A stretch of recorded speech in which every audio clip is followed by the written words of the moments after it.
Back students, और आज हम करने लगे इलेक्ट्रोमोटिव फोर्स। बिल्कुल सिमिलर है हमारे पास पोटेंशियल डिफरेंस की तरह, बस थोड़ा सा डिफरेंस है, उसको हम आज क्या करने लगे, डिस्कस करने लगे। ओके स्टूडेंट, इस वक्त मेरे पास एक बल्ब है और इसको हमने 12 वोल्ट अडॉप्टर या बैटरी भी कह सकते हो, उसके साथ हमने क्या किया, उसको कनेक्ट किया और मैं यहाँ पे सर्किट को क्या कर देता हूँ, क्लोज कर देता हूँ।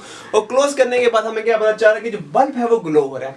स्टूडेंट यहाँ पे नोट करें, क्या ये बल्ब अचानक से ज्यादा ग्लो हो रहा है या अचानक से डिम हो रहा है? नहीं, वो एक अपने फ्लो में, उसने अपना फ्लो क्या किया, बिल्कुल मेंटेन किया हुआ। ठीक है, वो ऐसे नहीं हो रहा कि डिम हो जाए और अचानक से ज्यादा ग्लो हो जाए, नहीं, वो बिल्कुल अपने एक रिदम में। ठीक है, तो इसके पीछे क्या वजह, जो इसके पीछे वजह है वो एक ही है, वो हमारे पास इलेक्ट्रोमोटिव फोर्स। जो इसको क्या कर रही है, इलेक्ट्रोमोटिव फोर्स ही वो है जो इसको क्या कर रही है, बिल्कुल इसको बराबर करके इसको क्या दे रही है, पोटेंशियल डिफरेंस प्रोवाइड कर रही है, जिसकी वजह से ये क्या हो रहा है, इसने अपना जो ब्राइटनेस है उसको क्या किया हुआ, मेंटेन किया हुआ, अपने लेवल को मेंटेन किया हुआ। डन। ओके, हम अब मजीद इसको डिस्कस करते हैं, मैं इसको ऑफ करता हूँ। स्टूडेंट, पोटेंशियल डिफरेंस और इलेक्ट्रोमोटिव फोर्स में ज़्यादा फर्क नहीं है, हम वही फर्क इस पे डिस्कस करने लगे हैं। देखो, ये मेरे पास इस वक्त ये बैटरी है जो मैंने यहाँ पे लगाई हुई थी सर्किट पे, ये पॉजिटिव टर्मिनल और नेगेटिव। हमें पता है जो पॉजिटिव टर्मिनल होता है उस पर हाई पोटेंशियल होता है, तो ये 12 वोल्ट की बैटरी, तो इसका मतलब है इसके इस साइड पे 12 वोल्ट का पोटेंशियल पड़ा हुआ और इस साइड पे 0 वोल्ट का पड़ा हुआ। और हमें ये भी पता है जो हमारे पास चार्जेस होते हैं, इलेक्ट्रिक चार्जेस, वो अभी हम कन्वेंशनल करंट ले रहे हैं, तो कन्वेंशनल करंट हमें पता है कि वो पॉजिटिव से मूव टुवर्ड होता है, किसकी तरफ, नेगेटिव की तरफ होता है। इनके जो चार्जेस है वो इस तरह करके मूव हो रहे हैं। डन। ओके, अब अगर मैं यहाँ पे इस दो एंड पे अगर देखूँ, यहाँ पे अगर मैं क्या लगा दूँ, वोल्ट मीटर लगा दूँ इस जगह पे, ठीक है, वोल्ट मीटर लगा के अगर मैंने ये देखना हो इन दो एंड पे कितना पोटेंशियल डिफरेंस है, तो वो हमारे पास सिंपल क्या होता है, इस एंड पे अगर मैं देखना चाहूँ तो वो वोल्ट होता है, वो सिंपल मेरे पास पोटेंशियल डिफरेंस होता है। और वोल्ट हमें पता है बराबर होता है चेंज, जितना वर्क डन होता है एक यूनिट चार्ज पे। ऐसे ही था हमारे पास, ठीक है, पॉजिटिव यूनिट चार्ज पे जितना वर्क डन होता है वो हमारे पास वोल्ट होता है, पोटेंशियल डिफरेंस होता है। अच्छा, तो जब स्टूडेंट यहाँ से चार्ज इधर आया, इधर आया, इधर आया और वापस नेगेटिव की तरफ गया, तो यहाँ पे हमें एक एनर्जी चाहिए ना कि उस चार्ज को वापस, बैटरी के अंदर भी तो हमें एक एनर्जी चाहिए ना जो इसको वापस लिफ्ट करेगा ऊपर की तरफ। वो जो एनर्जी जो इस यहाँ से जो हमारे पास प्रोटॉन गया, जो हमारे पास पॉजिटिव चार्ज, इसको वापस ऊपर की तरफ जो लेके जाएगा, इस पोटेंशियल पे लेके जा रहा होगा, वो एनर्जी हमारे पास क्या कहलाती है, वो जो फोर्स है वो हमारे पास क्या कहलाती है, इलेक्ट्रोमोटिव फोर्स।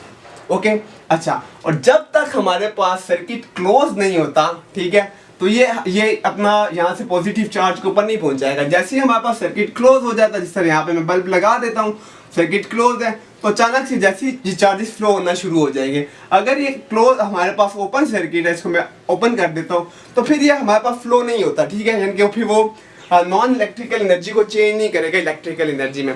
तो असल में कर क्या होता है, बैटरी के अंदर हमारे पास नॉन इलेक्ट्रिकल एनर्जी होती है, केमिकल्स होते हैं, ठीक है, तो वो उस नॉन इलेक्ट्रिकल को किस में चेंज करता है, जब हमारे पास सर्किट क्या हो जाता है, यहाँ पे स्टूडेंट क्लोज हो जाता है, तो वो उस नॉन इलेक्ट्रिकल एनर्जी को चेंज कर देता है स्टूडेंट, किस में चेंज कर देता है, इलेक्ट्रिकल में, ठीक है, इलेक्ट्रिकल एनर्जी में चेंज कर देता है, ठीक है।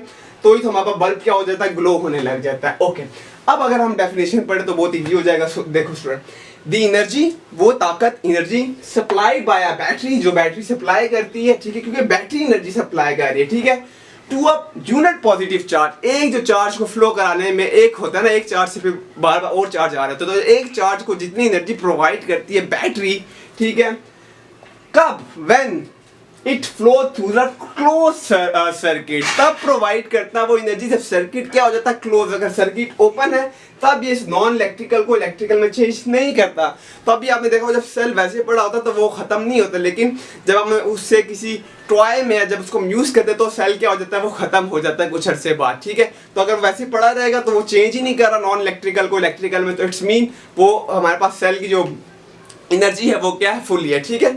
Is it clear? ओके, अब अगर मैं इनको मजीद आसान लफ्जों में बोलूँ, ठीक है, जो इसका फार्मूला अगर मैं बोलूँ तो वो सेम ऐसी है, बस हम इसको जो इलेक्ट्रोमोटिव फोर्स होता है इसको या तो ई से लिख देते हैं हम यूं करके, ठीक है। बाकी इसका काम भी यही होता है कि ये वर्क डन कर रहा होता है चार्ज को यहाँ से, देखो ना, चार्ज ने डिस्प्लेसमेंट तय किया ना, वर्क डन किया ना पर यूनिट चार्ज पे, यहाँ से यहाँ गया, वर्क किसके बराबर है, एफ डॉट डी के बराबर है, तो उसने एक फोर्स लगाई, इलेक्ट्रोमोटिव फोर्स लगाई और चार्ज पे एक वर्क डन किया नेगेटिव से उसको पॉजिटिव में लेके जाने के लिए। तो इसका फार्मूला सेम ही है कि वर्क डन जितना एक चार्ज पे होता है वो इलेक्ट्रोमोटिव फोर्स है। तो दोनों के फार्मूले क्या है, हमारे पास सेम है।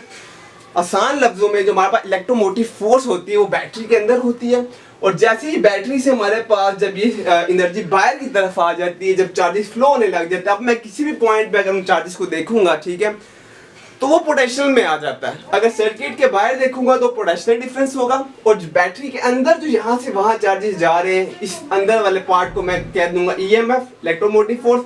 और जब इस बैटरी से बाहर चार्जेस आ जाएंगे स्टूडेंट, तो उसको हम नाम दे देंगे पोटेंशियल डिफरेंस का। अगर मैं किसी भी पॉइंट पे देखूंगा, वेरी इजी और सिंपल था हमारे पास ये टॉपिक। फिर भी कोई क्वेश्चन है आपके तो आप कमेंट सेक्शन में आके पूछे। #पीस आउट, मिलते हैं नेक्स्ट वीडियो में।